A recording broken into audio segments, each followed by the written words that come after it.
హైడ్రా ఇప్పుడు దేశవ్యాప్తంగా పెద్ద ఎత్తున చర్చకు వస్తున్న అంశం. హైడ్రా విషయంలో ప్రభుత్వం ఎక్కడ వెనక్కి తగ్గే పరిస్థితి కనిపించడం లేదు. హైడ్రాకు చట్టబద్ధత కల్పించేందుకు కూడా కార్యాచరణ ప్రారంభమైంది. చట్టబద్ధత కల్పించడమే కాకుండా మరిన్ని అధికారాలు కట్టబెట్టేందుకు ప్రభుత్వం ప్రయత్నిస్తుంది. మరోవైపు ప్రతిపక్షం మాత్రం హైడ్రా వల్ల పేదలు, ప్రజల జీవితాలు నాశనం అవుతున్నాయంటూ ఆరోపణలు చేస్తున్నాయి. మూసీ సుందరీకరణ ప్రాజెక్టు విషయంలో కూడా భిన్న స్వరాలు వినిపిస్తున్నాయి. తాజాగా హైడ్రా ఆవశ్యకత, మూసీ సుందరీకరణ అంశాలపై డిప్యూటీ సీఎం బట్టి విక్రమార్క స్పందించారు. సోమవారం బట్టి విక్రమార్క సెక్రటరియట్లో మీడియా సమావేశం నిర్వహించారు. ఈ అంశాలపై పలు కీలక వ్యాఖ్యలు చేశారు. హైడ్రా విషయంలోనే కాకుండా మూసీ ప్రాజెక్టుకు సంబంధించి కూడా స్పష్టతను ఇచ్చేందుకు ప్రయత్నం చేస్తున్నారు. ఇవన్నీ కూడా ప్రజా శ్రేయస్సు కోసమేనని స్పష్టం చేశారు. వీటిల్లో ఎక్కడ వ్యక్తిగత అజెండా లేదని కూడా క్లారిటీ ఇచ్చారు.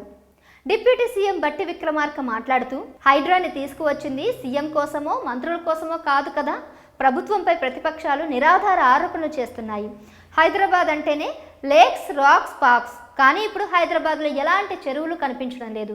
హైదరాబాద్లో చెరువులు ప్రజల ఆస్తి. హైదరాబాద్ నగరంలో దాదాపు 20 పార్కులు ఆక్రమణకు గురయ్యాయి. హైదరాబాద్లో గత కొన్నేళ్లుగా చెరువులు మాయమవుతున్నాయి.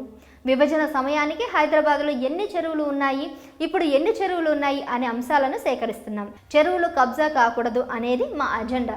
2014కు ముందు ఉన్న చెరువులు ఇప్పుడు కనిపించడం లేదు. చాలా వరకు ఆక్రమణకు గురయ్యాయి. ఆక్రమణలకు సంబంధించి కూడా శాటిలైట్ చిత్రాలను తీసుకువచ్చాం.